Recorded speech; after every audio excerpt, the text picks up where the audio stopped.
had thrown his little, I believe it was a 380, like little pocket gun, into his pocket of some gym shorts or whatnot, and ends up pulling the trigger in his pocket while he's jumping the fence and negligently discharges into his leg. We don't know how many bullets he has left, but we know one of them is inside of him. They made an approach with the Rook, did some exchange with less lethal, and he ends up surrendering at that point in time. We take him off the roof. Welcome to 56, the Pinellas County Sheriff's Office podcast. With me are co-hosts Ricky Butler and Ashley Cooley. And no one ever does this, so since this is my moment to shine, probably my last moment ever, and I'm going to be kicked off the podcast after ruining this, I want to give a shout out to our people over here who never get to be on camera, Brendan Whipple and Aaron Grudas and Ellison Hernandez, who handle the audio and video and make this podcast look and sound amazing. Kudos, yes. 100%. You're the best. Yes, you've neglected that all this time. But you're doing a great job. Keep going. Well, it's all about Ricky. It really is. Hence me not doing the intro. I could get hit by a bus, and then who is the voice 56? I mean, try not to, but It ain't me. yeah. Yes, it is. You might have to. You're doing this next week or next month. Oh, no, I'm not. Yes, you are. Yeah, If I have to suffer, you have to suffer. Today, we're talking with Tactical Paramedic Supervisor Joey Greco. Now, SWAT is a lot more than just guys with guns. The team has members who specialize in explosive breaching, robot and drone operation, waterborne, airborne, armored vehicle operation, and life-saving. SWAT medics, or tactical medics, are armed paramedics who work and train with our agency on a part-time basis to follow right behind SWAT operators into the hot zone of hazardous call-outs, ready to save lives, or take a life to save a life. A mandate among healers of all kinds is first, do no harm. For our tactical paramedics, part of their training is to know how to do harm when the situation calls for it. If I ever get shot, there's no one I'd rather see running towards me than Joey Greco. Welcome to 56, Joey. But before we talk about bleeding out and decapitations and burning alive and other trauma, let's start with the most traumatic part of the show, Ashley's icebreaker. It is not. I have a silly question. Well, now the new traumatic part is just doing this intro thing. It's going to be fun, but it's not a would you rather. Okay. So all of a sudden, all animals can speak. They all can speak. Who is the meanest? when they're speaking. Correct. What species is the rudest, the meanest, the asshole? Instinct says cats, domestic cats, but I have to think that through a little bit more. That's a good one. I don't think they would intend to be. I think they would just be like honest. Just straightforward. Wait, let me think. Oh, dolphins. Oh my God, dolphins. I would initially say cats, but that is because we have the most exposure to cats doing cat things. They really don't care about their owners and things like that. But I also know that there's a lot more species and animals we don't know about. So something that is misunderstood and gets made fun of a lot would be like a platypus. So I would imagine a platypus could be pretty spicy. Yeah, they're probably holding a lot of resentment Well, in. nobody knows what they are, and I just think of an angsty teenager that doesn't know who they are. So the Solid. platypus is just, they swim, right? Mm-hmm. Yeah, platypus. So you don't even know. Yeah, that's they swim. the point, yeah. They look like a duck, but they don't lay eggs. They're mammals. No, they do lay eggs, but eggs. they are mammals. But they are mammals. And they have a poisonous spine on their hind limbs. There it is. So Venomous. Sorry. Oh my God. I would be upset if I was a platypus. Yeah. I'd be mad at the world every day. I am mad at the world every day, and I'm not even a platypus. Joey? If cats is taken, I'm going to have to go bears because I think that they would just be completely unbothered by anyone else. Just railroad their way right through. like it. That's solid. Yeah. I think that I'll have to follow what I've seen in some TV shows, that squirrels are just evil. Evil beings. I don't know if it's like legit all the way out yet, but there's a video game called Squirrel with a Gun. Oh, really? Oh. Yeah, and it's a normal size squirrel with a hilariously large regular size gun, and it just runs them. You just run around and shoot people as a squirrel. I saw it on TikTok, and I'm like, anyway. Yeah. That was the question. Okay, Finished it. that was good. I like That's it. a good one. All right, so Joey Greco, what did you say? Paramedic, SWAT medic supervisor, right? Yes. Yeah, okay. Yes. So this is the part where we do your superhero origin story. Tactical paramedic supervisor. Tactical paramedic. But I've been using all the words interchangeably. Yeah. So TacMed, tactical medic, SWAT medic, I feel What like do you have a we've preference? switched Or? titles a few times. Okay. We'll just call him Joey. Okay. That's easier it should be noted too that this program has kind of been evolving over the years. Yes. And I want to get into that. But first, let's talk about Joey Greco. Where'd you come from? Where'd you grow up? So super interesting, right? I was born in Morton Plant. So up in Austin, native. Woohoo. Yeah. Woo! So born in Clearwater, grew up in Largo, local the whole time. So, interacting with the sheriff's office and all the local fire departments and stuff with the little touch of trucks and things like that. Right. Basically, pretty uneventful through high school, just sports and things like that. And kind of was thinking military for quite a while. And What branch were you thinking? Marines. Yeah. And what really changed that for me personally was I was already in the Fire Explorer program at the time with Clearwater Fire. Having a lot of fun with that, definitely, but still was thinking more towards military side. And my dad got real sick, and he had to have open heart surgery and everything, and kind of started voicing a lot of not wanting me to leave the area to go in military and all that. So was erring on the side of staying local and stuff, and started investigating more like the medical side, the fire side, and getting more involved with that, riding with those guys and stuff, and having a good time. And decided I'll go to EMT school, I'll go to Fire Academy, and kind of go from there. And was a good decision for sure, because it bought me some more time with him and everything before he passed when I was 19. And by that time I was already like pretty down the rabbit hole of EMS and having a good time with that, and decided to switch paths and cut out the military side of it and go. Now, but you did the Fire Explorer thing. Yeah, I'm interested in hearing more about that. yeah, Is yeah. that For sure. But that was, you were a Fire Explorer, still planning on doing the military thing? Yeah. So- I was just kind of using it for experience and everything at the time, and it was definitely like an interest, but Right. not what I was thinking my career path was going to be. So, police exploring, law enforcement exploring, now they're called cadets under the current umbrella that they're in. But fire exploring, it hasn't been around as long as law enforcement exploring. Is that right? Or it just wasn't as popular? I would say probably just not as popular. Right. I know it's been around, but they've cut back on it as far as my awareness of the program is and stuff. I don't see them as much with the agencies. I don't know if it's become a liability thing or whatnot. Yeah, I didn't even know if they had them anymore, because I haven't heard about them lately. Some of the departments still have, fire explorers, but how did you get into that? You were always interested in the fire EMS thing. You just said, I'm going to do the military thing instead. I was, yeah, exactly. I was just thinking more military, kind of the way I had grown up and family in the military and everything like that. And basically just honestly, the way I got into the fire side of it is I had a buddy in high school, and his dad was with Clearwater Fire, and he was in the Explorer program, and we're talking about it, and was like, why don't you come out and check it out? It sounded cool. Try it. And and I went a couple times and was like, I think this might be for me. I like it. And then as a fire explorer, you got to ride? Yeah, so we were able, at least back then, to ride 24-hour shifts and everything. Wow. And you Oh, were wow. issued Like at bunker 16 gear. and wow. That's cool. So really... Did you follow around, or did you get to like participate and fight fires? Participate within your scope, right? We weren't making entry on fires or, doing EMT or paramedic level skills, but we were running the calls alongside those guys and helping cook meals and clean the station up and stuff, and kind of learning a little bit more responsibility at that age was a good thing for high school me. It must have been so exciting though at 16 to be able to tag along on those kinds of things so and you learn kinda all of just that. got to jump right in the deep end with it and see everything. So that you definitely you're out on the road at 16 seeing things that no one else is, and probably going to high school with stories that you probably shouldn't have. But it was good for me. Did you have So you saw like Trauma. trauma. Yeah. and- Did you see that? Yeah, of course. Did you ever, wow. like the first time you saw somebody die or somebody injured? So my first cardiac arrest, right, was pretty what most medics would consider to be like a very routine call, right? But this was as an explorer? As an explorer, Yeah, okay. So I'm 16 or so at this time, right?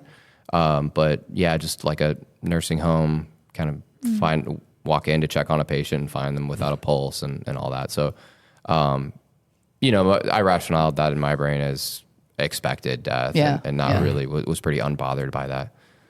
Did they check on you and make sure you were okay? Yeah. Psychologically? Yeah, we had, I felt like they probably were like, man, we got this kid with us. Like, let's, follow up. So the lieutenant in the station kind of pulled me aside like, hey, man, you good with all this? And it's like, yeah, I'm good. Like, what are we doing for dinner? And just, like, okay, he's good. Let's move on. It was a different time as far as like mental health and thought process on that went. Yeah. But I was legitimately fine with it. And, so we kind of just moved right on. But first traumatic one, some motorcycle versus a semi, actually, that hit the back of a semi, moving probably 120 plus. And no helmet, so that was the smoothie.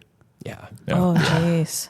And, kind of similar thing. I didn't have all that much life experience yet at that point, or a kid or anything like that. And I was like, all right, well, that's wild, but it happens. Cool. Well, nothing we can do. So. Just another part of life. Everything's new when you're 16. So that's just, yeah. So it was, in my mind at that point, it was like job experience, getting to see it. You know what you're getting into. Right. So, Yeah. For real. That's interesting, though, because that's something that we hear a lot when it comes to life experience. That's like super valuable, because anytime that we're talking to a community group, especially like youth or kids, we have kids for the Teen Academy, we talk about how important life experience is. Yeah. And it's something that's not there. So that's why exploring programs like the Fire Explorers or law enforcement, they call them cadets now, are really important, because not necessarily in the context of getting to see some of the things, but you just don't have anything to draw from.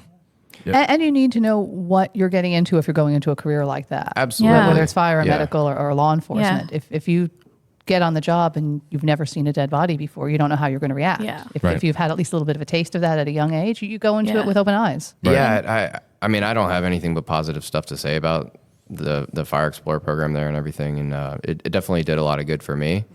Not only from the EMS side and stuff, and kind of knowing what I was getting into and starting to get some experience prior to what would end up being my career, but also like just the station shenanigans and everything, and kind of getting just be, you're 16, getting to be around guys that are 20, 30, 40 years old and learn from their experiences as well, and just all the talk that would happen in a station and everything. And you're like, oh man, I didn't even think that would be an issue. Be a thing, right? Yeah. So you kind of get to learn from other people's mistakes too. So you have that experience with Fire Explorers, family, your father's health, things like that. So then you say, all right, we're gonna go this route. So what does that look like at that time? What's the process? So for me, it was I graduated high school and took the summer just kind of. By the time I graduated, there wasn't openings in the EMT school slots at that point.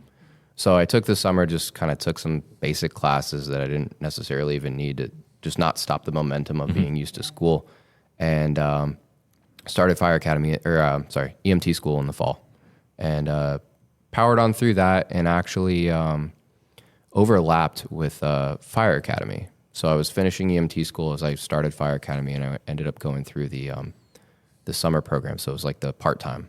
That way I was able to work and everything at the same time. And that was a 3-day-a-week process. And going through the summer for Fire Academy was definitely not the best move. But it was, it was 3 days a week. And that was another like learning and growing experience for sure. Just a fun time, and you kind of like, you're really in that zone of just hanging out with the guys every day and doing what you're supposed to be, and laughing and joking and having a good time, and just being real physical with it. And I enjoyed Fire Academy a lot, and kind of brought like another side of my personality out that I didn't really like necessarily know was there from not being pushed physically yet. Yeah. Like so, what? Well, just kind of responding to like that, the PT tests and being pushed, and actually like really enjoying the challenge. And Gotcha. kind of just coming out of my shell on that aspect. Yeah. So thriving through that. finding that I actually liked that and needed that. Definitely eventually translated to SWAT. The beginning of a theme. Right? Yeah. Gee, I wonder how that worked out. So your plan was to go work for a fire department. Yeah. And in order to do that, you have to you have to go to fire academy. Yeah, so you needed and EMT too. Do most people do they get both? But because they're separate things. So right? Separate if you look certifications? around in our county, right, most of your firefighters are going to be paramedics as well. But back then, it was really the majority were EMTs, Okay. and then you had your paramedic units. Okay. And EMT stands for. Emergency medical technician. Okay. Yeah, I'm like, what's the difference? Yeah. Because like I feel like people use that interchangeably. Yeah, so it's all scope of practice, right? And basically, as an EMT, as far as the schooling goes, they teach you how to assess a patient, how to recognize major life threats, and basically help patients with limited amounts of their medication, maybe help them take aspirin if they're having a heart attack, or their own like nitroglycerin tablets, their own EpiPen if they're having an allergic reaction, things like that, and take them to the hospital rapidly. Okay. But as far as actual treatment, carrying medications, carrying a cardiac monitor, you're pretty limited in that scope. Okay. So a lot of EMTs who find that they're actually into medicine will then progress to being paramedics fairly rapidly. Okay. Yeah. So back then you had some what we would call sick sleeves. And you see guys on the fire side running around with just an American flag on the one side because they had no EMT, no paramedic. It was kind of the old school, like just firefighters, right? You still see some of that with like FDNY and stuff, but for the most part around here, there's probably one running around somewhere, but that's a dying breed, right? Okay. So basically everybody on the fire and the Sunstar side, local, is going to be at least an EMT. Okay. And then you have your EMR, emergency medical responders, What are they? which is one level lower than EMT, that Sunstar basically uses drivers for like interfacilities, hospital to hospital. Okay. Yeah. So on Sunstar, there could be EMTs and paramedics? Or So most system trucks that are actually responding to 911s is an EMT and a paramedic partnered together. Okay, on Sunstar on the ambulance. Yes. And then on a fire truck who would be responding. That could be firefighters who are also cross-trained and as either EMTs or paramedics. Exactly. In this county, you kind of have a mixture. There are still some what we call BLS or basic life support ambulances and fire apparatus running around that will just have EMTs, or they may have a paramedic, but they only have EMT level equipment. Okay, gotcha. Whereas ALS means you have a paramedic and they have paramedic level equipment. So most units ALS, in this advanced life county are support? exactly. Okay. We have to remember to I'm gonna translate do that all a of the. lot, so- It's okay. I know a One lot of of us them, but will not stop all. you. of I just them. got the crash Yeah. course on it. So So basically, there's most of the fire and Sunstar units that are running around actually running 911 calls in this county are going to be ALS predominantly. Okay. So that's the goal of this system, is to get a paramedic to the patient's side pretty rapidly. good. So fire academy goes well, get that done. EMT school goes well, then you start working, or you do it through the paramedic process. Yeah, I started working at Sunstar. Okay. And as an EMT. And initially, my thought was I was kind of all in on the fire side, not as much on the medical. And found once I actually started like really taking care of patients and everything and being involved in it, that I actually really enjoyed that part. What was it that you loved about it? Just the challenge, something different all the time, right? Yeah. And even on the fire side, I think that somebody's going to correct me, but I think the stats on it are like 93% medical calls in this county, Oh, okay. right? So Yeah. that's pretty much what you're going to do every day. So if you're not into the medical side of it, like If you're in it to fight fires, you're probably gonna find a different, be Yeah. go bored to a lot, Chicago yeah. or Yeah. Detroit or something, you know? Right. So yeah, I definitely got hooked on that side of it. And this time I was still applying for fire jobs and stuff. And I'm Mr. 19-year-old EMT. I'm competing with guys coming back from Iraq and Afghanistan as combat medics. Like, I think I'll be a firefighter. And, they're getting scooped up. We're Yeah. like Yeah. 2008 recession time Yep. and everything. Oh, yeah. And, it's a bad time to try to look for a job. Yeah, right. So I'm like, all right, how do I continue to grow my resume here? So I spent a very short stint over at Hillsborough, just doing like the volunteer firefighter thing, exploring that. And that was That's a long drive to not get paid. quite a drive for Yeah. free. And it's like, the days I'm doing this, I could just work an overtime shift over here, get a little bit more experience and start, gunning towards getting my paramedic Yeah, license. So that's what I decided to do. And went to Hillsborough Community College actually for paramedic school. And definitely really grew a lot with that. And the nice thing with that was they're a different system, right? So I was working over here in Pinellas under our medical direction and everything, and then getting to do my rides over there at all the hospitals in Tampa and with Tampa Fire and Hillsborough Fire, and kind of getting to see how they do things and what their protocols are. And that was definitely an interesting time and a lot more exposure to calls and actually like being, obviously having a preceptor, but being responsible for patients and dictating care. And fortunate to have I had a really good preceptor that I kind of stuck with the same one the whole time, and really let me grow as a medic and let me drown when he needed to. And just figure it out. That's important. Like, I don't know, man. You're going to kill this person if you don't figure it out. So no pressure or anything. That stress that you'll have as a medic who's alone in the back of a unit, right? Yeah. And instead of just kind of letting you coast through and put the hours in. Mm-hmm. And so definitely was like really fortunate for that. Had some more hard calls and everything over there for sure. And then finished. Do you remember any of them in particular? Yeah. Oh yeah. So I had one that was a group of kids, really like 16, 17-year-old kids coming back from church, right? And basically it was a very like dark, stormy night, low visibility, wet roads. And from the best we could tell, they weren't doing anything wrong. They just slid right off the road and went right into a pole. Really bad luck. Wow. Yeah. And unfortunately, the driver was unrestrained and was ejected. Ooh. And the passenger in the back was also unrestrained and was ejected into the front seat and hit into the passenger in the passenger seat. So when we got there, we thought they were all dead, and quickly determined that the one ejection was not savable. Yeah. And so we're triaging and everything, and we were the first rescue on. So it's just myself, my preceptor, and the medic that was driving the unit. Mm-hmm. And we pulled the one off of the passenger seat. And we thought the girl underneath him was dead, and then she starts moving a little bit, and we're like, oh, okay. So we get her out, and we start working it and everything, and transfer care and all that. But that was, maybe 20 at this point. So that was definitely like a little bit of a reality check of like kind of identifying with these people a little bit. And you're like, man, look at everything they're going through, and they didn't do anything wrong. Nobody's drunk or, single car. Mm-hmm. As best we could tell, no speeding. So, but, ejections, though, those are rarely survivable, right? Yeah. So in this case, right, they just went head up with a telephone pole. Yeah.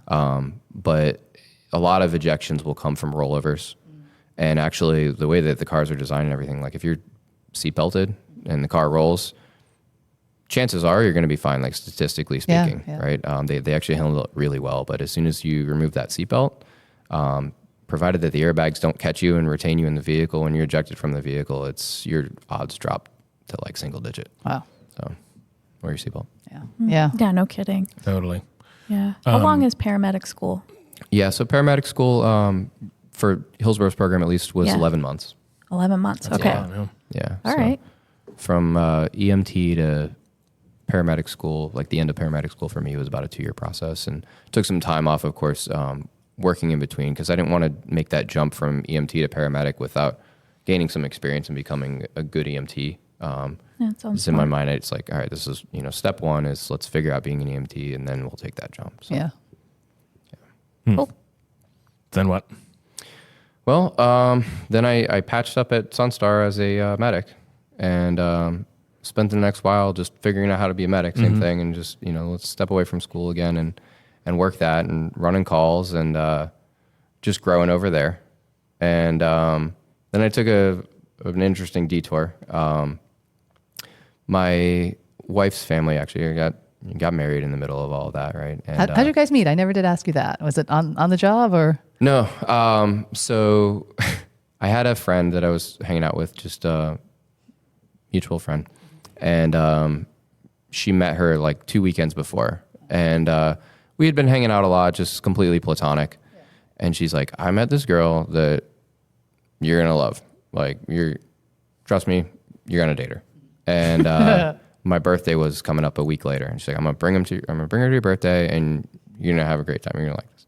And so she did. We went out to a club and everything, and she brings her out, and we met and hit it off. And I asked her out that night and got her number and everything. And we started hanging out and started dating pretty rapidly after that. And dated for I think almost 3 years, and then took the plunge, got engaged, and married. So.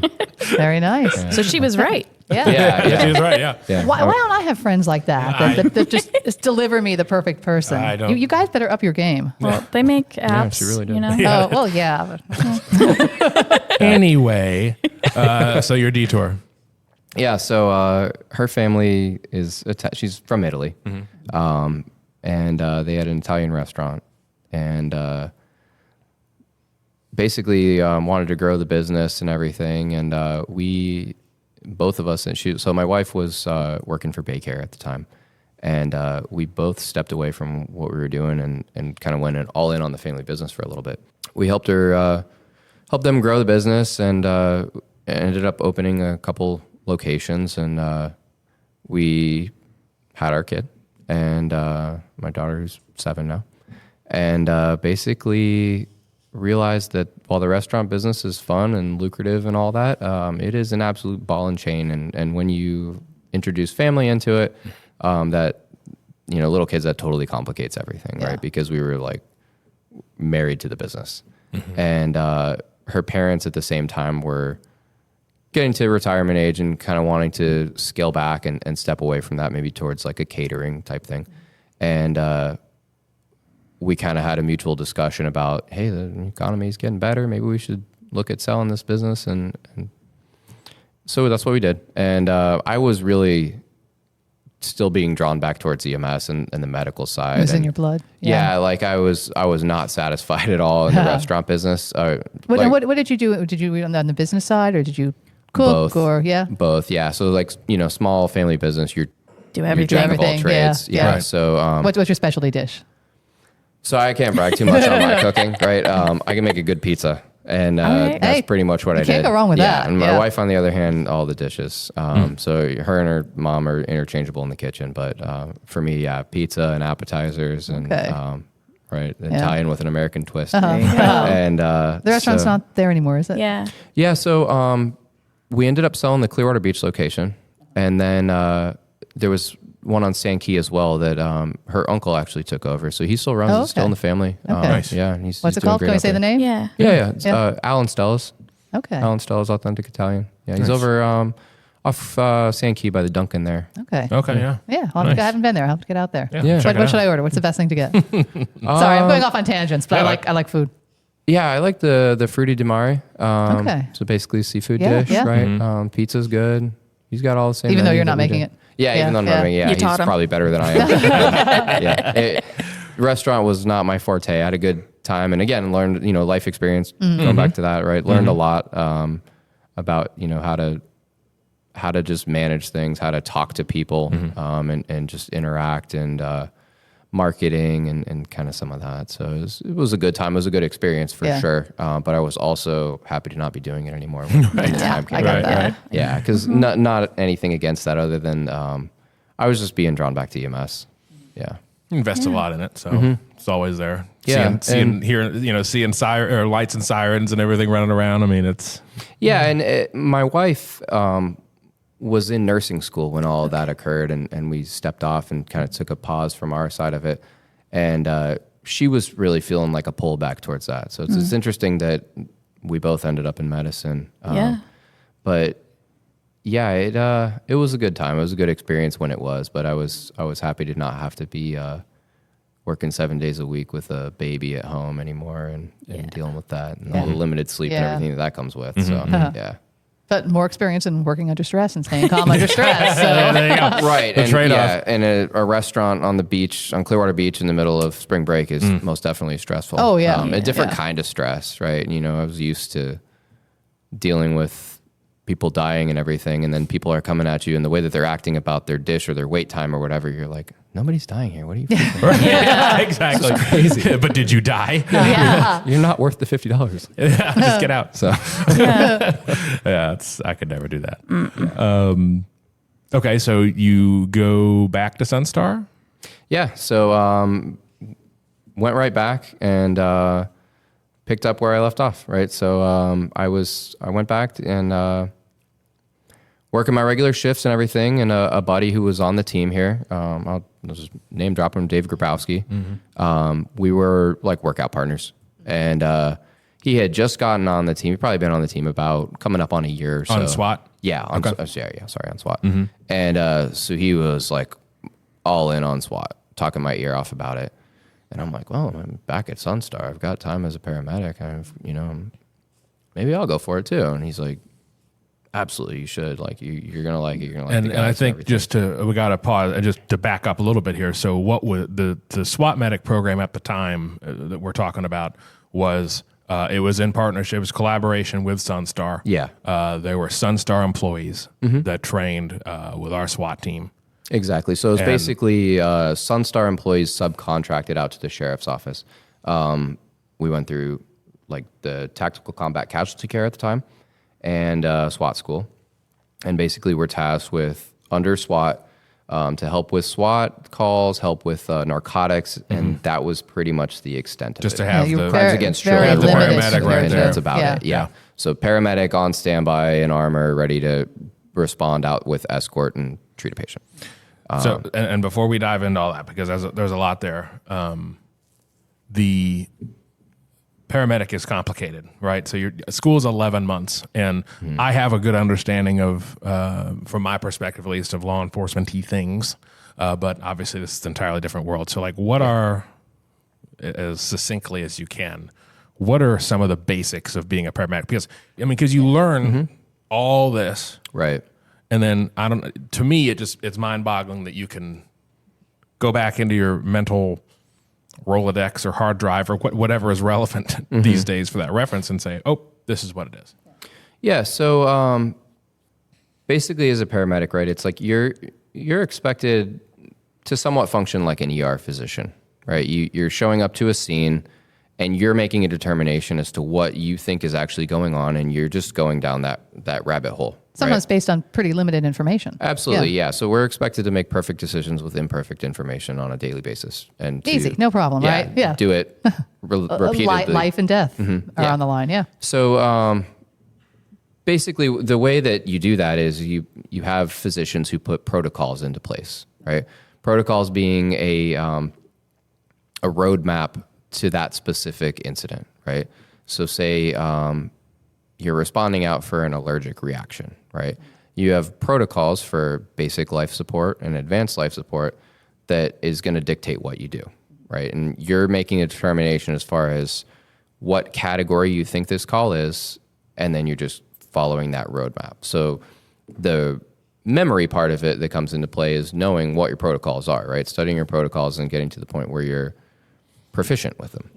But then at that point, once you've made a determination based off of the signs and symptoms that you see, you just proceed down your protocols, right? And then if you get to a point where you're finding that a certain medication dosage or something is not enough, and that you need to push it past that and work outside of the scope of your protocols, or you're into something that they haven't thought of, or is so exposed as so little that they don't have a written protocol for it, then that's when we're calling our doctors. So basically we've got a online medical direction we can contact over the radio, paint that picture of what's going on, and tell them what you want to do. And both parties get into agreement with it. Now you're basically working under the doctor's license to step outside of the scope of your practice at that point. Yeah. Okay. So like, kind of, what are the basics? Are there basics? I mean, there's basic categories per se, so what you're going to run, right? So paramedic school, really your main function is going to be like categories of trauma, neuro, your cardiac, GI, things of that nature, allergic reactions. And then we separate, obviously, the minor differences between adults and pediatrics as well. Okay. So you'll have protocols for all of those. In this county, it's called our MOMS manual, right? Or medical operations manual. And every paramedic and EMT is responsible to know what their protocols are. Otherwise, you're showing up to a scene very unprepared. Right. So since we're talking about SWAT and we're thinking in terms of trauma, can you walk us through, like, you get a call, gunshot wound, that's all you know, or shots fired, and then there's a person down, and you're the one there. Yeah, like working the ambulance. Yeah. So everything. Like, how would you evaluate? When you get on scene. Certain things are no different than law enforcement, right? You're going to start with your call notes and your dispatch information, and that's going to be typically very limited and a lot of times wrong, right? No fault to the dispatchers, but just people say things that aren't actually occurring all the time, right? And so you make a decision based off of your response out there. A lot of times on our end, we'll be told whether we're going to respond with lights and sirens or without based off of what they have. And there actually is, like you brought up Rolodex. They basically have run cards and they ask like set questions and just roll right down, and that determines the response, right? So for us, basically we'll respond out. We're mainly starting with scene safety, right? As far as not putting ourselves in harm's way. We don't carry guns on the ambulance or the fire apparatus. So determining whether we're going to stage for law enforcement or just proceed right onto the call. And so you stage, you're basically like waiting around the corner until they say no one's going to shoot you. You can come on out in, of sight, out of mind, but close enough that if law enforcement gets there and it's, we need a paramedic right now, like you can be there inside of a minute. Okay. But once we get there, right, then you're basically putting on your protective equipment. As far as for us, standard is going to be gloves, scaling all the way up to all the suits that we were wearing during COVID and whatnot. And basically start evaluating your patient. So you've got your general impression of what you see. That's basically we call like doorway assessment. Okay. That initial look at the patient, and most anybody that's human, but especially, your experienced paramedics and stuff can walk into a room and be like, that guy looks like he's sick, right? So is that a technical term? Yeah, it's in the protocols. And he doesn't really look that bad. Like let's kind of give it a minute and figure out, get some information and go from there. It doesn't mean he's not sick. That doesn't mean that we might not find something that we're rushing out of here, but we've got a second to figure this out, right? And then from there, right, you're basically going to address any major bleeding. And on the SWAT side, as far as trauma, right, I'll just talk through like the March assessment specifically. So you're going to address major hemorrhage first, right? Now that's not cuts to fingers and elbows and things like that. That's arterial bleeding specifically, right? So the type of bleeding that's going to kill you inside of a couple minutes. Yeah. So if we remember the video from Dave Stang's? Oh, yeah. Yeah, that would be arterial. When you can see it from the helicopter. That's bad, yeah. Spurting out, yeah. Yeah, exactly. And so those we're going to stop with whether that be a tourniquet or wound packing specifically, right, into the junctional areas. So we'll tourniquet the limbs, we'll pack the junctional areas, and then we're going to move on through the assessment. Okay. While we're on massive bleeding, talk about tourniquets a little bit, because that's interesting, the way that they've kind of evolved. They used to be, never use a tourniquet unless it's to save the life because you're going to lose the limb. Yeah. And now everybody has them. Every deputy has at least one. A lot have multiple. Everybody is trained in it, and tourniquets are the thing to do. So how did that change? Yeah. So when I started and went to EMT school, it was kind of like an afterthought in trauma of like, no, we're going to teach you this, but you're not going to do it. You might as well just cut their limb off at this point. You're going to ruin it. And we've obviously found that that's not the case. So they were used a lot in World War II, and then they scaled back majorly after that because they had so many limbs dying off because of it, right? And just left on way too long. Yeah. And then it was like a bandage or a handkerchief or something, and then you wrap the so stick very or the makeshift, dowel around exactly, it. Yeah. Right? And that carried on all the way really to Afghanistan. So the first deploying units to Afghanistan were going with, like you said, like bandanas and cut wooden dowels that were often like made in house by their medics and everything. So you've got SF units deploying overseas with like that's the line one primary plan, which is where we're at right now. It's insane to think that only 20 years ago that was it, right? Yeah. And they were putting them on, and they were finding, of course, that they were effective when actually applied properly. And they were saving lives. Now, something that changed the tourniquets majorly was body armor, right? So you've got guys wearing helmets and vests and everything. So, of course, they're taking rounds or damage from fragmentation and stuff that would otherwise kill them. And now the advancements in body armor, it's leaving the limbs exposed. Yeah. So the tourniquets are saving lives now, right? And basically what came out of that is all the commercial devices that you see today where they found that the tourniquets are working, and how can we make it faster? Right, because pulling a handkerchief and a wooden dowel out of your pack isn't the way to go. Yeah. So then because you only have maybe 3 minutes. Right. Yeah. You saw the like the cat tourniquets that we use now with the agency, as well as like the soft T wides. Basically, just two competing tourniquets from different companies. They really came to fruition, and you would see people storing them on the outside of their shoulder straps of their plate carriers and whatnot. And they found through trial and error overseas that the ultraviolet light can actually break those down and cause damage to them. So then they went into the pouches and stuff that you see today where they're a little more covered up, but still accessible with one hand, right? And so really the importance of the data is that you can apply tourniquets, stop bleeding very quickly, and leave them on a lot longer than we ever thought, right? Yeah. And some of that... How long? Yeah. So I believe the longest study that I've read, and I wouldn't recommend it, right, was that one was left up to 18 hours while they were able to keep the limb with fairly minimal damage. That one was in Afghanistan. And really, as far as like we go locally, the importance of that is under normal circumstances outside of mass casualty or just a total disaster, we're never going to come anywhere close to that timeline. Yeah. Right. We're going to have somebody at Bayfront in less than an hour, hopefully less than a half an hour. Or any other local trauma center, either by ground or air, and they're going to get vascular surgery and some of the best treatment in the country, right? So the big takeaway is just don't be afraid to apply a tourniquet in the continental United States, really. So because a few hours is not going to do any damage. right. Yeah. And the whole point is you're now taking a patient who is going to die inside of a few minutes, right? Lose consciousness inside of 90 seconds, die within less than 5 minutes. And now you're buying them hours.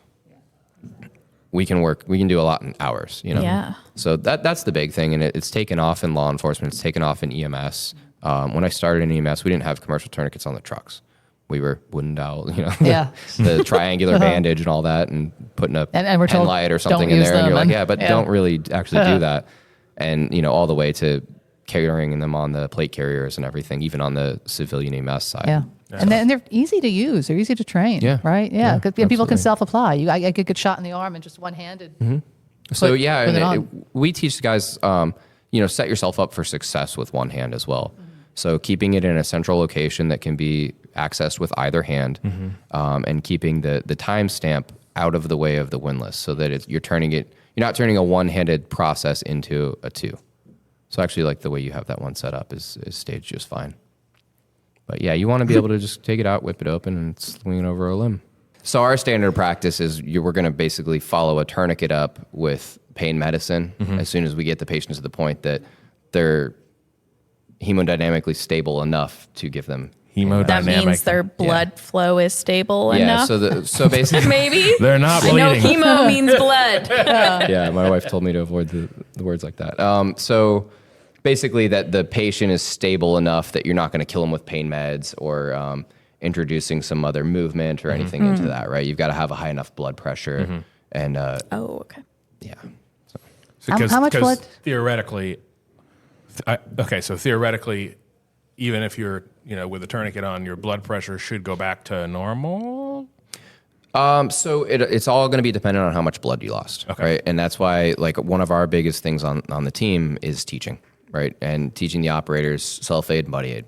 Because if you were to be shot and you get a tourniquet on yourself within 15, 20 seconds, pretty easy day, right? For us, you've kept a lot of blood in your body, and now it's externally controlled. So you basically, with tourniquets, it's like you just shut the water off at the house, Right. And you stop that leak. The leak's still there, obviously, but no water's leaving anymore. So we're good. No more damage is being done, right? So now on our end, we can get you away from that situation, and we can finish fully assessing you, see what your vitals are at, right?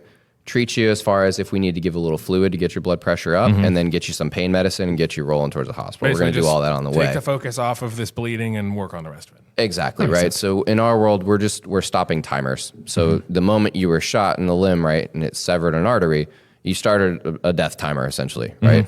If the blood continues to leave the body unchecked, you die in, depending on the artery, right, as little as 90 seconds. So we've got a lot less than that 90 seconds to stop that bleeding, because so on average, normal sized guy's got about 5 liters of blood in his body. So if you figure in about 90 seconds of bleeding, you're losing most of that, right? All right, I've got 30 seconds or less to get this tourniquet on, right? Before you start to really show signs and symptoms of shock. And then the less blood you have, the less you're perfusing your kidneys, and you start this big snowball effect that could kill you days later in the ICU. Right. Bad things happen. So we want to stop that fast. So if we're waiting to drag somebody out all the way to medics, we're losing a lot of blood in the process. If the guys are on point and they're starting a self-application, a buddy application, they're coming to us with a tourniquet on and we can assess that blood loss is pretty minimal, we're very happy, right? Because we can handle everything else on our end. That's no problem. But I can't put blood back in the body with our current situation, which kind of leads to another point. But. Right. So. And that all started with you talking about when you arrive on a scene and match. Was that the acronym? March. Yeah. So that was major hemorrhaging. And then what's after that? Airway. Yeah. Okay. So that's that's your next timer, right? So if you've got an occluded airway, you're not breathing, you're not pulling oxygen into your lungs, you only have a certain amount of time that you can make it for that, right? And we've got a lot more time than we do bleeding. You hear all these stories about somebody crashes a car and it goes into a river and they're drowned, unfound for 30 minutes and they get them out, maybe not 30, but, I've heard up to like 16 minutes they pull people out and everything. So you've got more time with that, but that's the next thing that we're going to address. So on our end, right, if they've got no airway, they're not managing themselves at all, they're completely unconscious. You're going to be looking for the snoring respirations, they call it, or that completely occluded airway. And we teach the operators, basically start with a jaw thrust or a head tilt chin lift to open that airway up, similar to like CPR class. CPR class, yeah. On our end, right, we're going to start putting basic adjuncts in there, like an NPA or OPA, basically in their mouth or nose to scoop that tongue up out of the way.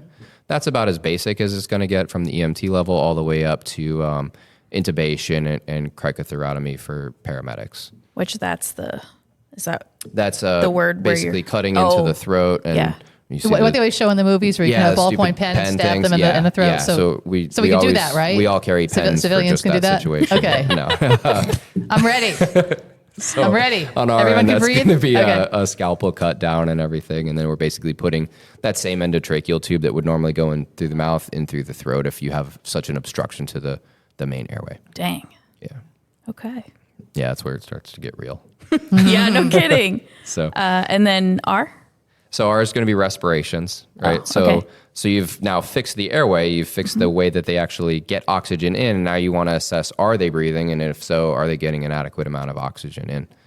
So that's more looking at like what their rate is, equal chest rise. So somebody who was, say, shot to the chest, and they're developing a tension pneumothorax or a collapsed lung. That's when the air escapes from the lungs right? and fills up the body, Yeah, the so chest it's cavity. going in between the actual lung itself and the cavity of the chest. And as that builds, it's almost like a boa constrictor wrapping around their chest, right?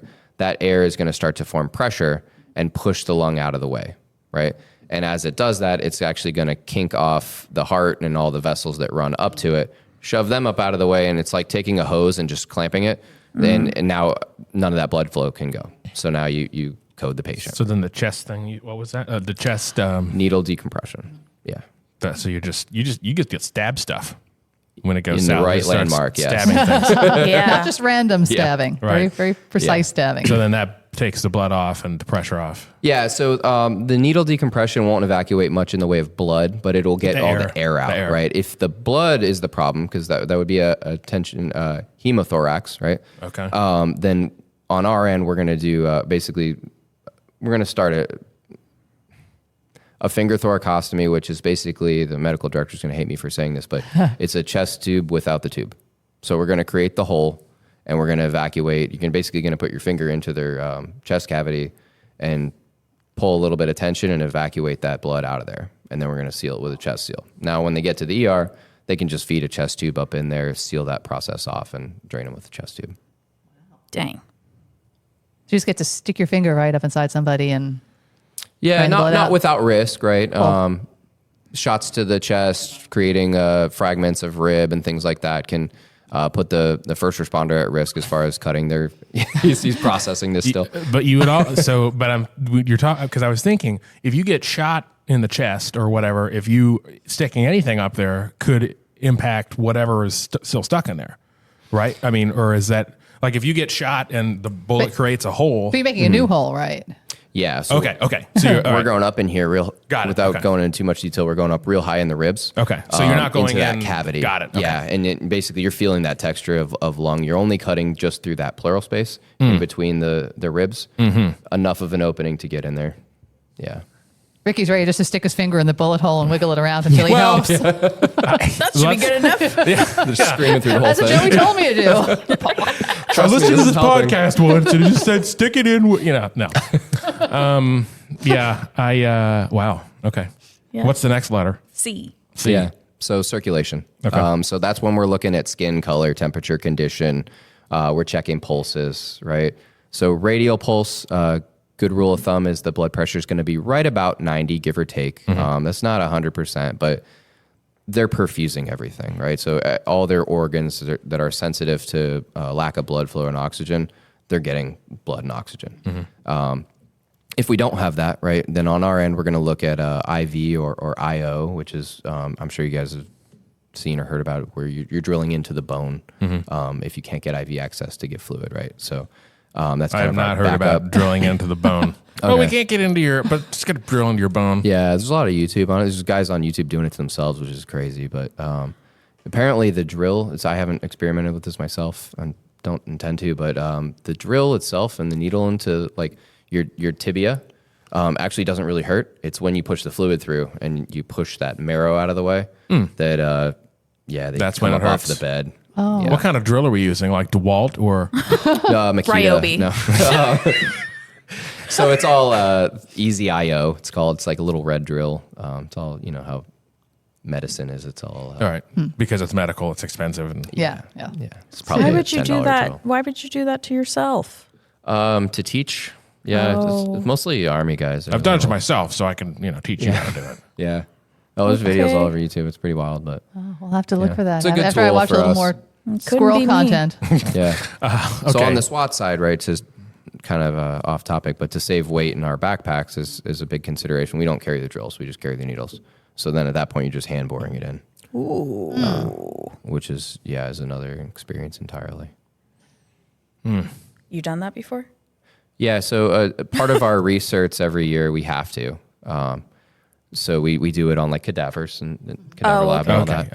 All right. Okay. And then, Never been the practical application. I wanted... That's good for a lot of people, probably. Well, for me, right, I wanted to try it. So, cardiac arrest and Right. stuff, and let's place an IO. All right, let's try and hand bore it and see, how is it on not a cadaver. And which bone is it? So you can do a few sites. One of our primaries is going to be in the tibia. Okay. Mainly because it flows really well and it's out of the way of everybody else that's trying to work on the chest and airway. Makes You sense. can also go into the humeral head up here, which is nice because it's close to the heart.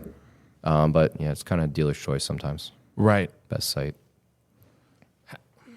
You do some things that probably give all those tough But how- SWAT operators willies. How- I mean, they probably can't watch half of the things How that do you you do. know when you're in? Like is there a certain distance you have to go in or? So landmark, it's going to be universal on everybody. And once you're in that proper landmark rate, you'll feel it set. You can feel the difference between when a needle's in bone versus muscle. And then basically we're actually going to hook up like a normal IV flush and pull a little bit, and you'll see the marrow actually return.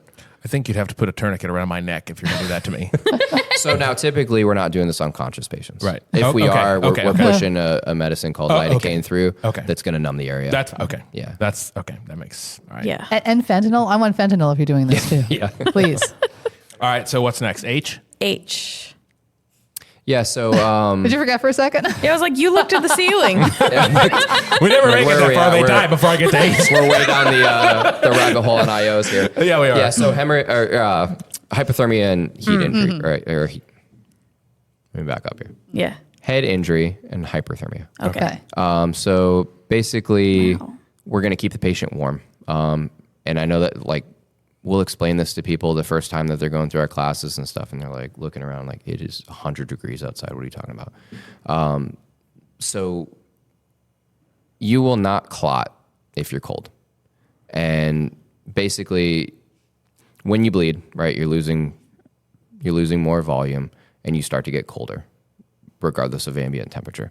So we're going to wrap the patient up after we've addressed everything, keep them nice and warm, and monitor that, right? That's like, on the way to Bayfront, we're going to be heat blasting in the Sunstar unit, sweating our asses off, and wrapped up in blankets and all that, so that we're doing everything we can to get this patient to clot.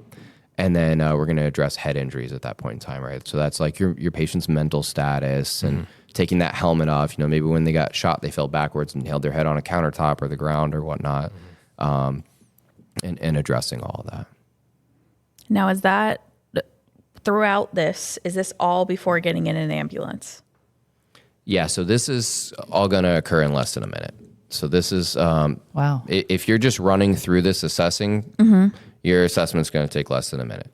It's when you start having to really go down rabbit holes of fixing things that it starts to slow things down, because we're not going to move on to the next timer until we've stopped one. Gotcha. Right?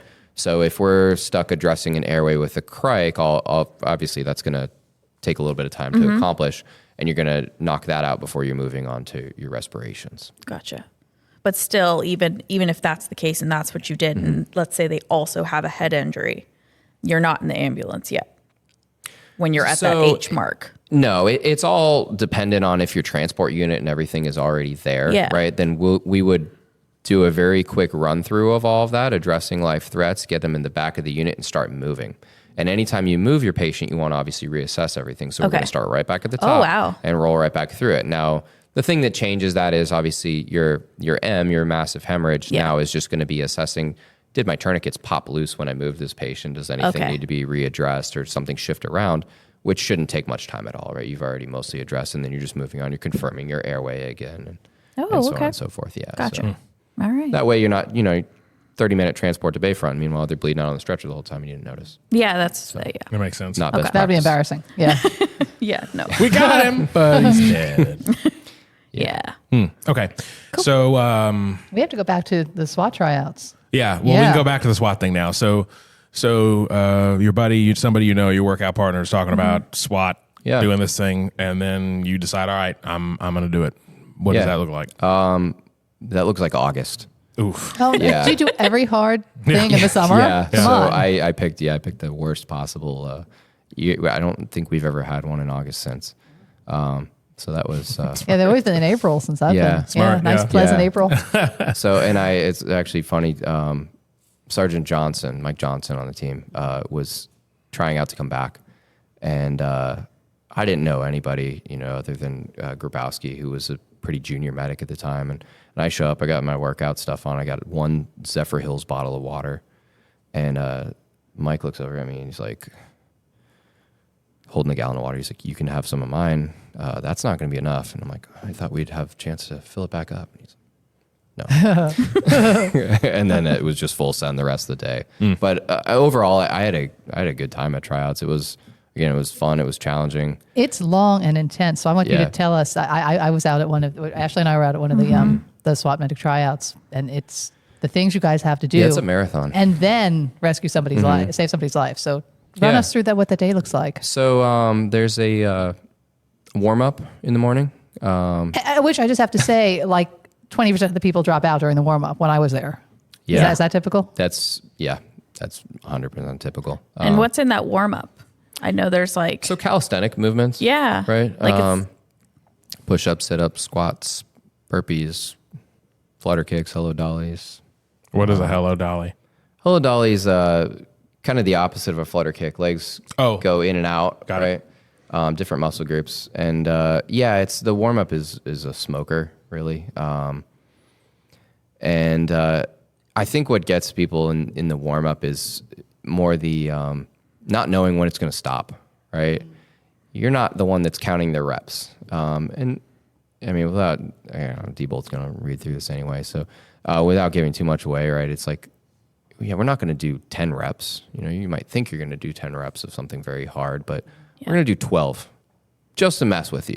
Just so you're like, oh yeah, wait, 11? Like, and you see, and you just see people's faces totally change. Like, just take their soul when you say that, right? And they're like, oh my God, I can't do 15 or you take them to 16 or you take them to 28. Random numbers just to mess with them. And it's funny. And For you, not for maybe not when I tried out, but honestly, I had a good time with it. I was looking for that challenge. Maybe I had like a little chip on my shoulder, and I got it for sure. And so after the warm up, you get a little bit of time to decompress, and then everybody starts running one at a time, and that's where really like they're looking in the warm up for you to come together with your potential teammates, and to be loud and really get out of your shell. And which going back to earlier, right? We're holding the front lean and rest, top push-up position and everything. Just the worst, most misnamed thing. Yeah. There is no rest about and that. they just write down the line, tell me something about yourself we don't know, right? And Josh Jones was leading PT. He's like, tell me something we don't know about you. And I was like, I owned a restaurant. And it completely caught him. He's like, what? So, yeah, that was a little like fun fact that I think I actually got him a little bit flustered on. And so then, yeah, you for the medics at least, after the warm-up, we basically, you put body armor on and go for a mile run. And your timer starts as soon as you start your run. And coming back from your run, you go do a dummy drag. And then I tried out the old Clearwater O course. It's gone now. And so they didn't have a tower to run. So instead of the tower, they just decided you're going to carry a tool and do walking lunges the rest of the way to the O course. So went through that, dropped the vest, run the O course. Tell us about the O course. Obstacle course. Yeah, I had a good time with it. It's like fun. A playground, yeah, right? Yeah, right. And everybody else really, is dying, and Joey's like, "This is great." If you were 10 years old, you'd have a blast on it, right? And everybody's like intimidated by it, and there's things to climb over and things to climb under. Yeah, I don't like. I'm not like and an O course guy. Like there's million people that are going to run it way faster than I do. Like Wyeth Whitehurst, but everyone though. Right. Yeah. I'm not.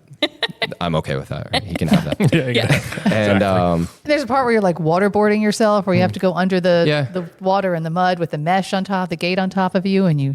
Yeah, and I was strangely intimidated by that one particular obstacle, and like losing sleep about that. Like, like a psychological I'm gonna thing. get lost in this thing and not come out the other end. And Right.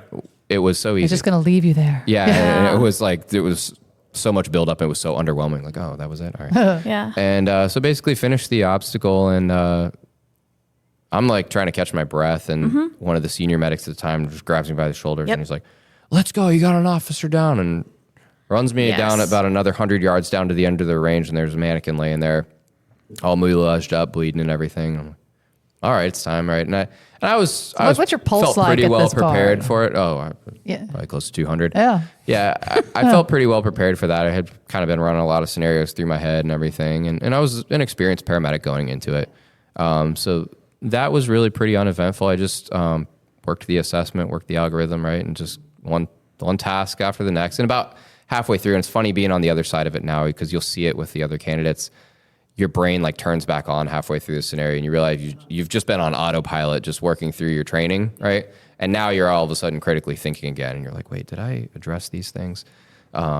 So yeah, I finished that scenario and everything. And, Had you ever worked a real gunshot wound? Oh yeah, before? yeah, okay, yeah. okay.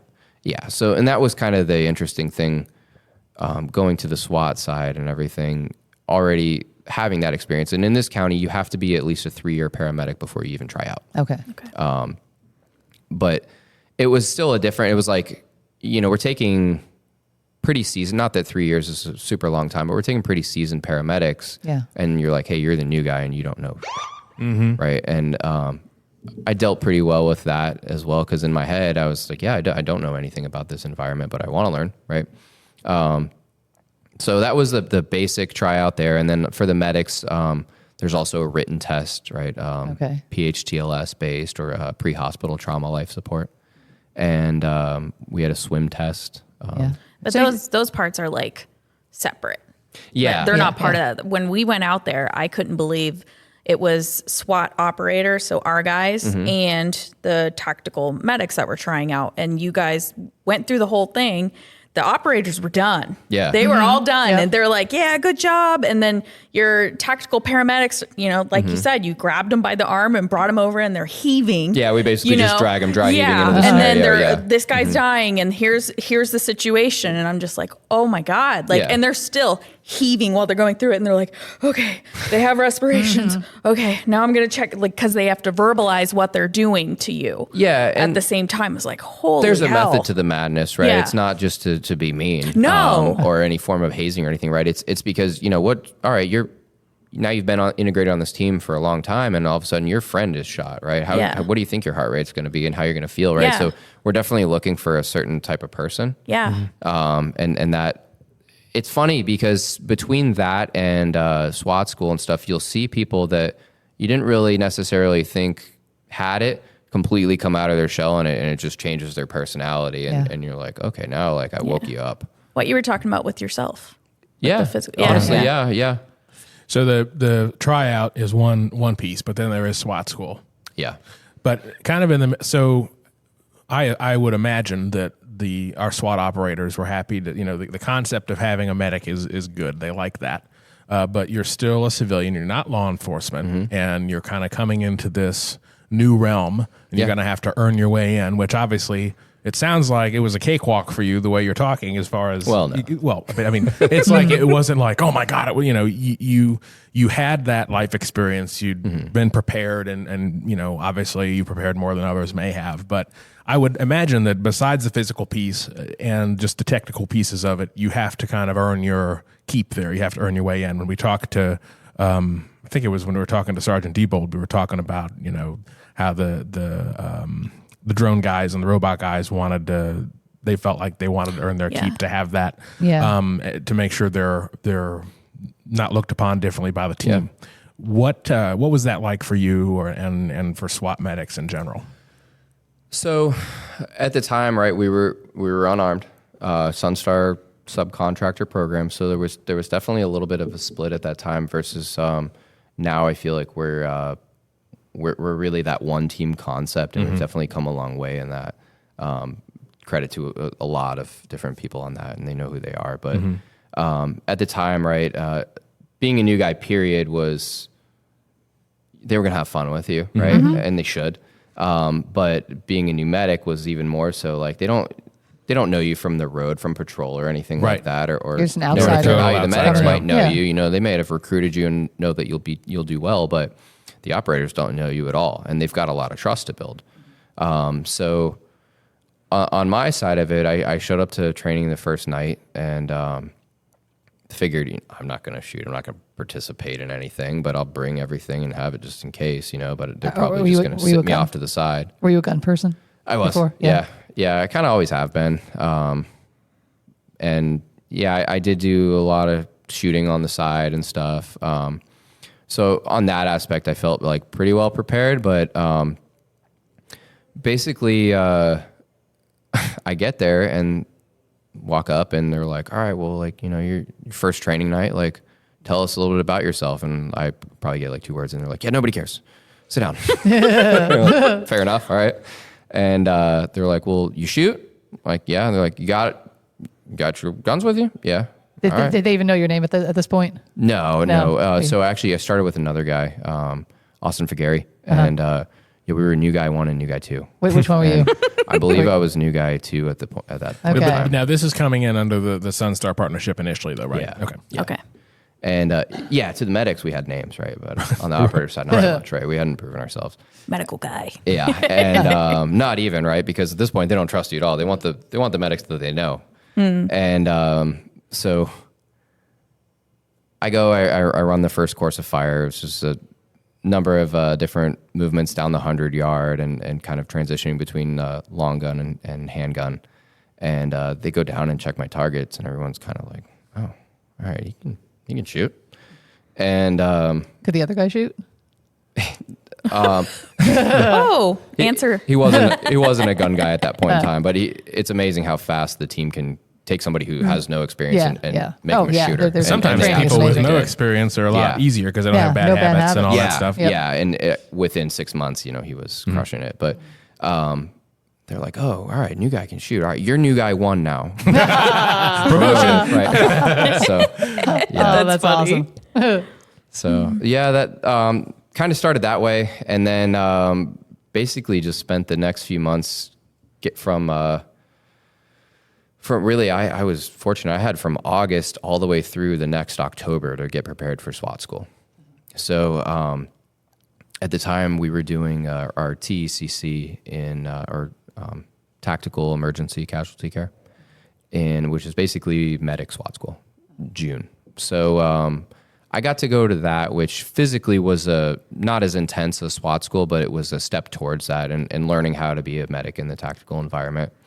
And I just spent the whole next year just working out really hard and getting ready for SWAT school, and everyone just being like, "You're gonna die. Have fun," and really like taking that to heart and being like, "Man, I don't want to be that anchor in SWAT school that's causing everyone else PT. I'll PT for everybody else, but I don't want to be the problem." Yeah. And so yeah, I just hit it really hard, and felt like when I showed up to SWAT school, I was pretty well prepared. And I think our guys really do a great job with that too, getting you up to speed. And some of the other agencies, they really like throw their guys to the wolves. Like, really? Figure it out, So that yeah, seems counterproductive. Yeah, it was like, almost kind of using that as a form of tryout. At least back then, it's changed a bit. But yeah, I felt like all the SO guys were pretty well prepared. And we definitely like stuck together the entire time. And I honestly, they say it's the best 2 weeks you'll never want to do again. And I would do it again. It was a blast. I had a good time. We shot a lot of ammo and just spent 2 weeks with the guys having fun and PTing together and kind of like really coming out of your shell. And I'm like, hey, this is, it's better than 12 hours on the road on the ambulance. And you're doing nothing but SWAT related stuff at this point for these 2 weeks. No, so none of the medic stuff. I was having a good time. All the same stuff that the operators are doing. They actually will rip everyone's patches off, right? Okay. So like in the minds of the instructors, there's no SO, there's no medics versus operators or whatever. It's like, and they'll actually mix you up. So, you may be with a Clearwater guy, a Pinellas Park guy, a Tarpon guy, and have another, random medic with you on your team, and you're just there to figure it out. Yeah. And so they don't really care or want to know who's a medic and who's an operator, and everyone's just treated the same. So when did the transition, because at some point, the dynamic kind of changed, and it was no longer a subcontract situation, and our SWAT medics became agency employees. When did that happen? You came in when? 17 or 18? 18. 18. Okay. So how did that transpire? I know it's complicated, but just a basic. Long story short, Marjorie Stoneman Douglas shooting, right? So unfortunately, the way that whole thing unfolded, and with the sheriff being on the board with that. Basically, their tactical paramedic program was extremely similar to what our situation was. But they were integrated. No, you had. Well, yes, you had the exact same situation. Same essentially, situation. Okay, right? You had unarmed private ambulance contractors, right, who were taken on as employees with the sheriff's office, subcontracted to be with the SWAT team, right?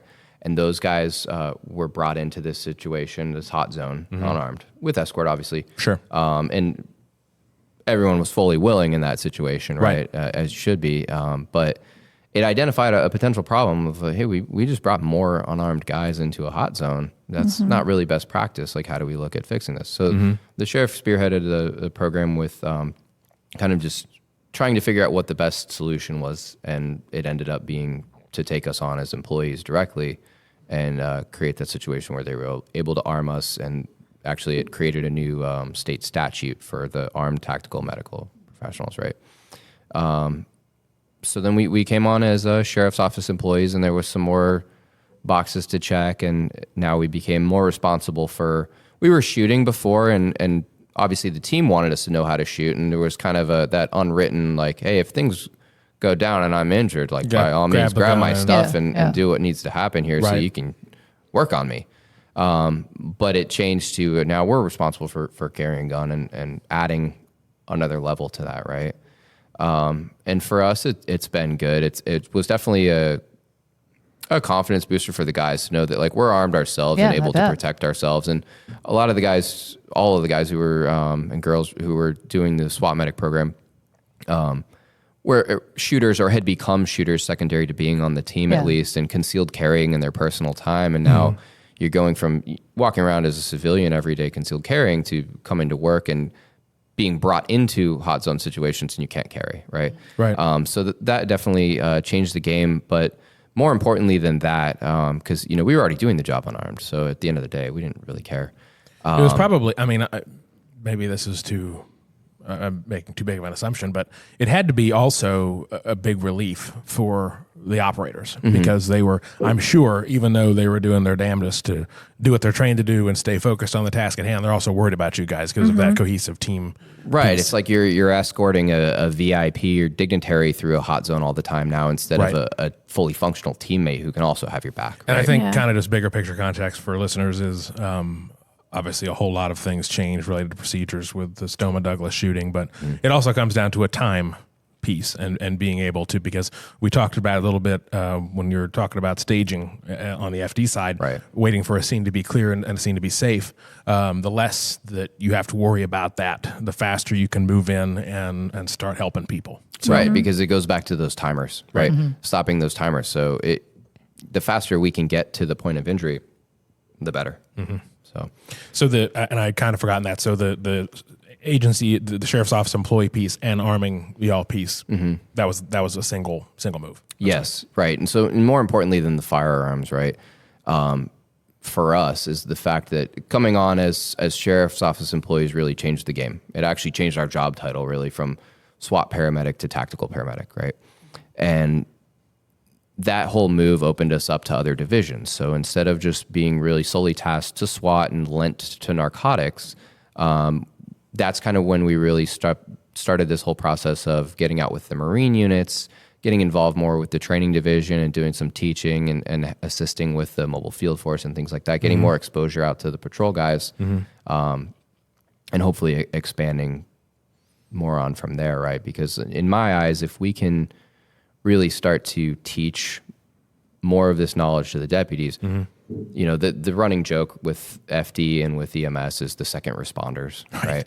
And really, in all reality, the police are going to be there first, you know, and that's what they're being paid to do. So if we can give them those mental tools, right, to really put all the equipment to use and know these assessments really well, get a little bit more interaction with the medics, then that's giving them the tools to save, you know, not only their own life or their partner's life potentially, but citizens as well. And potentially give better information. Absolutely. When EMS arrives on scene. So absolutely. That makes sense. Yeah, because now with the medics as employees, we utilize them for events too, where we normally have. You guys we'd usually everywhere. have Sunstar on standby. We'll just have a SWAT medic instead. Because, and you guys frankly have a cooler vehicle, but big Suburban. But no, I think it's worked out really well, and it really just to me is it just makes sense. If you're going to have, you know, I like you said in your intro that was very well written. You know, that was extemporaneous. You want to have, you want to have. I don't know what that word means. You want to have one of these guys coming to help you because you know them, and not that we don't have quality paramedics in all of our absolutely fire departments, all that, but somebody you know, and that. And as you said, an EMT or paramedic could have 6 months experience, whereas you have a minimum and then extra training. Right. You have a minimum. You have an expanded set of protocols. In really when you're functioning in this, and this isn't specific to PCSO, this is to every TAC medic in the county, right? You're on a first name basis with the medical director. There's a different level of trust there because of the responsibility that you saddle with and because of their expectations of you, right? As far as the professionalism and how you're going to carry yourself on scenes. So you can do more things on scene. You can take steps that you can. Yes. Like what kind of things? Yeah. So the finger thoracostomies for one. Yeah. Right. We have an expanded set of like sick call medicine and everything that we can do for the guys. So anything from as mundane as needing to pop a blister or give somebody ibuprofen for a headache, things that you're not going to call an ambulance out for, right? Or give, as silly as it sounds, right? Give an operator a Imodium on a call out so that they're not having diarrhea because, they're down with some sort of stomach bug and now they get called out and they show up and they're like in their head about it, right? You can fix that. So, we really bring a different set of skills to the table for the operators to keep them in the fight. So you're on the team. We've got the integration that we see today, rocking and rolling. Any memorable call outs or stories you have? I mean, and fortunately, knock on wood, we haven't needed you for the bad stuff. Right. But any notable stories over the last couple of years? Yeah, I mean, So the last time we had a like a true injury on scene is really as fortunately as mundane as his injury actually was that Dunedin SWAT call out. Now this is also like SWAT specific injuries, right? We had a suspect that basically had fled from patrol, and from my understanding of it initially, there was some shots fired on his part, and jumped a fence and had thrown his little, I believe it was a 380, like little pocket gun, into his pocket of some gym shorts or whatnot, and ends up pulling the trigger in his pocket while he's jumping the fence and negligently discharges into his leg. And so he... And keeps running? Oh, yeah. And he makes it up onto a rooftop of an occupied residential structure and is hiding behind the chimney up there. And, of course, there's a live stream of him on the Eagle. And he's claiming that he's bleeding out, and we're looking at the thermal like, I don't see any blood on the ground, but all right. And so we're trying to come up with a solution to, A, get the family out of the house, and B, get him off of their roof. So a few different things were thrown around. We ended up making a rescue of them with the armored vehicle, get them out of the house, and then we start to get a little bit more direct with him. And you don't know if he's armed at this point. I mean, you know that he was putting down. Yeah, no, I mean, we knew he was armed just from the shots exchanged initially. And we don't know how many bullets he has left, but we know one of them is inside of him. So we ended up, they made an approach with the Rook and did some exchange with less lethal, and he ends up surrendering at that point in time. We take him off the roof. And the first medic to make contact with him was Dave Grabowski. And he's reporting back to me like, yeah, I mean, he's shot, but there's really not much for me to do here. There's a small caliber just right through the muscle, really like flesh wound. And basically just wrapped it up and got him into the ambulance. But his kind of funny thing was, as soon as he first makes contact with this patient, he turns around to hear the sheriff right over his shoulder. "He going to be okay?" Oh, there he is. But yeah, no, the guy was fine, and it was taken to Bayfront, downgraded, and that was about that. So good outcome there. And then, go ahead. But you mentioned the Rook. What is the tell us about the Rook? Yeah, the Rook is awesome. So the Rook's basically an armored Bobcat with a number of different attachments, and they've really like totally exploded around the country with SWAT specifically. I mean, you can search them on YouTube and see all sorts of different ways that they're used on callouts, but it basically makes nowhere in your house unreachable to barricade. And really, like if you look back to 2011 in St. Pete with the Hydra Lacey situation, I mean, you could have just clawed that roof away from the guy, and that would have been that. So it's an awesome piece of equipment, worth every penny. But for us that night, what we used it for is you can put an armored platform up and raise it up to essentially either make entry to like a second story or put guys on a roof of a single story. Okay. And that's what they did, is put them up on the roof with them. Yeah, it really just kind of allows, I mean, I'm thinking of another story in my head where it didn't do this, but it allows us to be a little more strategic and less destructive to property. Or more destructive. Or more destructive. You have options. It's good to have options. But as far as trying to get folks in there without, because instead of having the knock funds, it fits. It fits between the houses. Yeah, you're it's not worried about trying to get... small-ish, right? And it can also, it has like a claw attachment. You can pick a car up out of the way and move it. It basically makes you like unbarricadable if we don't want you because to. of the Hydra Lacey situation when Yaslowitz and Baitinger were shot. I mean, we tore the front of the house off with the GPV with the boom, and that's all we had. Right. That would definitely. Now, the Rook was also used at the Gulfport, but then the on Ulmerton, the hotel, the gas.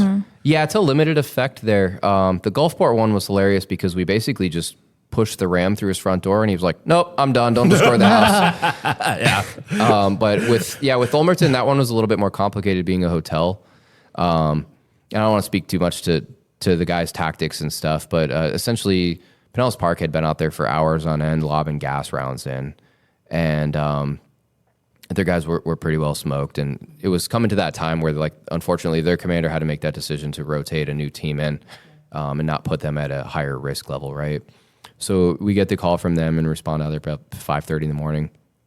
And the way we ended that one was actually a very destructive way, an explosive breach that did the job and got us in there. And we took him into custody. And When he came out of that, did you have to treat him? so we evaluated him, and he didn't want any treatment. He ended up signing a refusal with Sunstar and went to jail, where they promptly told us that they sent him right back to the hospital for medical clearance because, he took his situation was he had actually pulled his arms up underneath the blankets. He had wrapped himself in the comforters to basically keep the filter gas out all out? the gas. Yeah. Yeah, I think between both teams we lobbed like 67 gas grenades in there, Wow. as well as a number of like actual riot control grenades, zip tied onto roof hooks and such. And it was actually, as far as they go, he was pretty innovative. He took the blinds of the hotel and tied them to the air conditioning unit, and they were like trampolining the gas rounds back up. So a few of us had to go up on the roof with one of the long like FD roof hooks and stab it through the curtains and start ripping the curtains up out of the way. And then at that point, he had tied himself up into the comforter. And so when the guys made entry, they couldn't see his hands. Yeah, And they just, they did what SWAT does and saw his hands. So, yeah. So when you go to one of these call outs, as tactical paramedics, are you in a separate space from the operators, or what does that look like? Yes and no. So that's going to be dependent on your role. The way we function is the senior medic is eventually going to take command of that scene. The first in medic is going to initially take command, and then they'll be relieved, right, if there's a senior guy behind them. But what they'll do is they'll establish if there's not already. See, the thing is, a lot of reactive SWAT callouts are already incidents that are ongoing. So we're showing up and there's already patrol units there. Gotcha. There's already typically ambulances staged and fire is involved. And we'll get the full picture of what's going on. We'll relieve them on the medical command side and establish that joint unified command with law enforcement being Sierra 1 and then Star 1. And we'll stage the units that we feel are appropriate for fire suppression as well as EMS. And then typically that first medic's going to deploy with the team and get in with the arrest contact team. So then after that, they'll be backfilled out. And eventually what we want, our goal is we start to get the appropriate amount of medics on scene, typically at least 3, is to have somebody at Star 1 at the command post. And they're basically medical advisor, scene command on the LE side, or on the EMS side to coordinate those resources and take some of that burden off of the Sierra 1 position, as well as just basically kind of keep all that to themselves until it's needed. And then they kind of come alive at that point.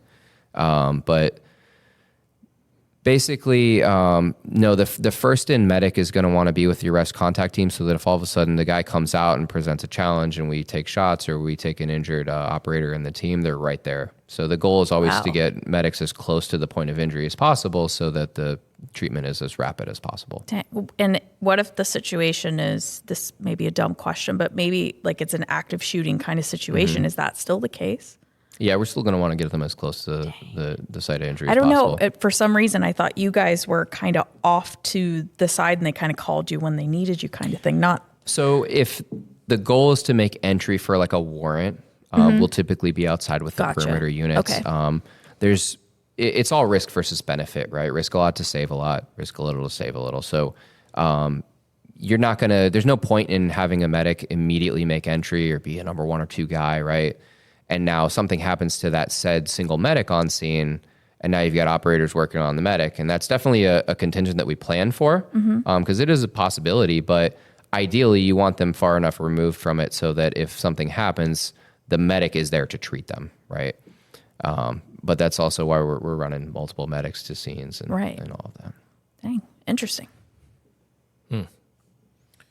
Was there any call out, any situation you've been in, anything at all? Because again, you just seem like you're like, yeah, it was, it was hard, but I was prepared. No big deal. Was there anything where you're like, okay, what did I get myself into at any point? Outside of SWAT or? Well, either yeah, sure. I think in general. Scary or something horrible or. So, I mean, definitely being a parent now, I have a new respect for the pediatric side of things. So, I've had my share of bad pediatric calls, and if I never had to run any of those again, I would be okay with that, right? So every time you get those call notes, and you see, and again, like I said earlier, a lot of times call notes aren't necessarily right. Right. So all the time we get call notes that are way inflated, and you get there and you're like, oh, this is what's going on. Okay, we can fix that, right? But showing up to a truly like bad pediatric scene is not something that's very fun to deal with. And you definitely like, okay, I want to get through this and have the best possible outcome, but I'll feel better when this call is done. It's done, right? Yeah. Yeah. Is there such a thing as SISM for you guys? Or any kind of, Yeah, so county on the EMS and fire administration side functions basically the same way, right? Okay. So they have like CISM certified guys that'll come in and talk to you, Okay. immediately debrief calls like that when it's applicable. Okay, yeah. Good, And then they good. have the extended resources from there if things continue Okay. on. Says them again is what? Critical incident stress management. Yeah. Stress management. Okay. So basically just immediate Yeah. opportunity. Yeah, Yeah. debriefing. I mean, talking with people that are doing the work, though, in most cases, right, there's definitely a role for that, but in most cases, a lot of things can just be hashed out with your crew and talked with amongst coworkers and stuff. And on the hospital side, right, that's a big thing for us, is just kind of like decompressing with the other RNs and all that Yeah. and working through that. And, you get feedback from them as well as like, all right, what could we have done better with this and make it a constructive thing. And you have that kind of built in with your wife because she's a nurse. Yeah. Yeah, and a lot of our conversations definitely devolve into that. Telling each other about situations that we had with patients and all that. And I think she's learned a lot from me, and I've learned a lot from her. And her role on the hospital is kind of a totally different side, but the experience from that has made me a better medic as well, for sure. So fortunately, you don't have to flex your medic muscles very much with the sheriff's office, but obviously you still need to keep that sharp. So do you still spend some time with Sunstar? Is that right? Yeah. So I still am with Sunstar on a limited like part-time basis, and it's one of those things, right? When you're doing it every day, you can definitely burn yourself out, just like patrol is here or anything like that, right? But when you're only doing it on a limited basis and you can kind of pick your days, it becomes fun again, right? So it's almost like reawoken that the less that I work the ambulance, because it's something different. Right. Kind of get the best of both. Getting back out there, right? And then, so I'm a registered nurse at Morton Plant ER. So I spend about 36 hours a week working on patients over there. Okay. So definitely still putting in the work and still enjoying it and everything. And the hospital's a whole different side than EMS. But yeah, I kind of, I was drawn more towards the nursing side and the hospital side. The more time I spent around patients and running those messed up calls, and you're like, okay, I feel like we did a good job with this, but what was this patient's final outcome? And you have, at the time, they've changed a few things, but at the time you really had like no recourse to follow up on these things. And that part would bother me too. Like, well, what could we have done different or better? You never get a chance to follow up with the doctors or know. Right. Get the rest Yeah, of what if you don't get that occurred. feedback, all you know is you got them to you're the like, hospital I think we alive, did good, but Yeah, so the hospital side and the expanded protocols and everything over there and taking care of multiple patients at the same time is, it translates well to paramedics, right? So kind of being a nurse makes you a better paramedic, being a paramedic makes you a better nurse. Back to SWAT just a little bit. Yeah. Which is a part-time position. Which is- So I don't know yes. if we mentioned Yes, that. it's Yeah, important to right. mention because wait, 36 hours. Well, Right. This man Yeah, never stopped yeah. working. Yeah, it is. The SWAT medic piece is a part-time gig. Yeah. How many hours, more or less, do you put in a typical week Between all the jobs? of SWAT? Between SWAT? Well, all the jobs too. Yeah, so that's going to vary wildly, right? Sometimes I'll take time off from the hospital and come in here for things like SWAT school and stuff, where it's Right, like, for the it's a 40-hour big, week, long SWAT things, week, yeah. up Camp Landing. We were a month ago, right? 40-hour week. So I would just take time off for that. But on a normal weekly basis, right, I've got some admin things to do. We have to constantly rotate medications and make sure we don't have anything expired, right? It's a fun fact. It's a felony in Florida for a paramedic to push an expired medication on somebody. So we're constantly keeping up with all of our equipment, right? And I have a stroke that could save your life, but it expired yesterday, so you're out of luck. Right. Yeah. So and I'm not going to catch a felony for you. That's a great point, right? Because that's never a situation you want to be in. Right. So we're constantly rotating all those out. So there's a lot on the logistics side. And with us, we're not an EMS agency, right? So we're constantly dealing back and forth with EMS and fire administration, as well as trying to stay in the loop since we are such a small group of people, not have oversight or be forgotten about. So trying to go to meetings and things like that. But stay visible. Yeah. So for paramedics, though, looking to become a tactical medic as far as like the minimum training requirements and everything on paper. So we have every month a tactical day, 8-hour TAC day with SWAT and 2 4-hour ranges. Basically, you have to attend one of each every quarter. Okay. So it's not a huge hours demand. Obviously, for the newer medics and everything, right, we want them to show up to as much training as possible and actually learn how to do the job so that the guys can trust them and get that face time as well. But yeah, minimum requirements really aren't too bad. And how many do we have? So we currently have 8. And how many do we want? Well, full staffing for us would be 13, which would be awesome. Okay. We haven't been full staffing as long as I've been around. And it takes such we a do unique well with what we kind have. of person. Yeah. So I imagine it's hard to get people who are interested and then who are qualified and then who can actually get through all of the tryouts. And that's the thing. And like at the end of the day, we would rather do more with less and have the right people in the right positions. Definitely. And we definitely have that right now. So we don't want to compromise, right? Quality over quantity, so to speak. But at the same time, guys or girls who can do the job, who want to come out and try out. Yeah, I've got positions to fill for sure.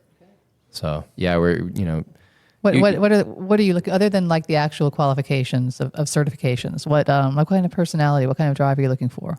So for one, the heart, right? Somebody who wants to be here for the right reasons, that doesn't just want to like not an ego thing, a cool uniform or be able to say, put that SWAT pin on their Class A uniform on the fire side or whatnot, and but who actually wants to be a good teammate and is going to be around so that it's makes sense for us to teach them these tactics and teach them the medicine, and then they get to be there for the team and pay it back, right? Pay it forward and leave it better than they found it. And I guess all I can really say on that is we have that right now. And we don't want to compromise the quality of candidate that we have. But conversely, right, we're always looking. So okay. The problem becomes people, they get that time on the job. They get that 3 years and they find that fire recliner. And they're like, yeah, maybe I won't do SWAT. Wheel of Fortune's on. I have Too many pub subs. Because it is so much above and beyond what you're, beside, which is a whole other conversation, I think, for a whole episode. But paramedics and anybody in the medical field is looking to preserve life. Yeah. But you're in an environment where you might have to take one to save one, or just take one. Yeah. Is that hard to reconcile? Just mentally, emotionally? No, I think it's it's obviously a big deal, right? Nobody wants to. Well, some people do, but nobody in this environment wants to set out to take a life, right? Especially as a paramedic, right? Your biggest fear is to like hurt somebody accidentally or whatnot, right? But the way I view it is, for one, we're responding with a lot of guys who really know what they're doing, right? And they're carrying machine guns and they're wearing body armor. If my gun's even needing to really come out of its holster, right? Things have gone so horribly wrong. One of our guys is probably on the ground. And so the faster I can put that guy down, then the faster I can work on ours. Right. And now, rather than it being care under fire, we're back to normal protocols. I can do a lot more at that point in time. So no, it's not really something worth losing sleep over. It's just, if you're put in that position, you're put in that position. Yeah, you're not necessarily making that decision. Somebody else is. Right. Exactly. I didn't tell you to come out with a gun. Right. Yeah. Well, we appreciate you coming on. Yeah. We always try to give, and I think I know the answer, but we would like to give our guests an opportunity to just kind of tell us share with the public what would make your job easier, or anything. And obviously, if you have friends that are paramedics, talk to them about being a TacMedic. But is there anything else that the public can do to make your job easier? Yeah, I mean, on the EMS side, a number of things, right? I would love to say sell your motorcycles in Pinellas County. No, If not, Sorry, Ricky. motorcycle? not in peak times, but yes. Do you wear a helmet? Of course. All right. Yeah. If not, right, next best thing, wear a helmet. Right. Ideally, a jacket. Don't ride it in flip flops because I've run that call before. Yeah. Meat crayons. You're right. On the back of the Sunstar units, a big thing they're pushing, right, is the back sleep safe for babies, right? SIDS is something that we're too commonly Called out for. running. Yeah. Let's see. Seatbelts. I would love to. seatbelts. Yeah, seatbelt. Yeah, You seatbelts mentioned that is- before. Yeah, that's a gimme. The fact that there's people in 2024 not wearing seatbelts under normal circumstances, Especially if you're is not, wild. just the fact that your car is annoying as hell if you don't. Yeah. Yeah. I mean, from my perspective, right, I'd love to see everybody having a little trauma kit in their cars and actually knowing how to use it. Yeah. But outside of that, I mean, like as far as county initiatives go, we're doing the Leave Behind Narcan program. So as far as like the fentanyl overdoses and all that, EMS is giving out Narcan. That's fantastic. Yeah, it's all federally funded from my understanding and everything. So Well, it's also catch-22 because then the users just start carrying Narcan and don't. We Right, still want to save them, but the fear is to just make them more bold about Right. it. But you know, On the other hand, you're saving lives. Yeah. So. yeah, they're gonna probably do it either way. So giving that to those family members and everything, right? You're potentially Right. stopping their trauma. Yeah. Yeah. good stuff. So let me see. The last thing I would say from the Marine side, because that is a part of our job and something that we've run, right, is don't mix alcohol in boats. Yes. And If propellers. you're going to, put it in neutral and shut it off before you swim around the back of the boat. Because you will more than likely get a prop strike and then we'll see you on the water. Oh my gosh.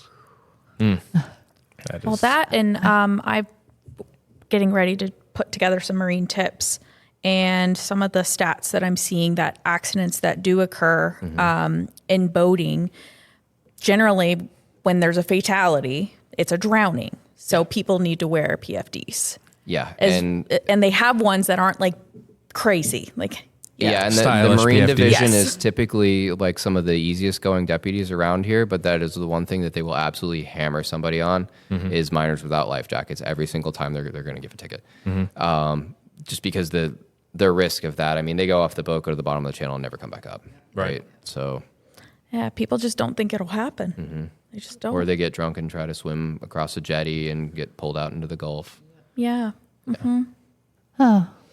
I do have one more question before we close. What is the future of TacMedics? What are some new innovations that might be coming out, or things they're using in hospitals that you can start using, or what would your ideal be?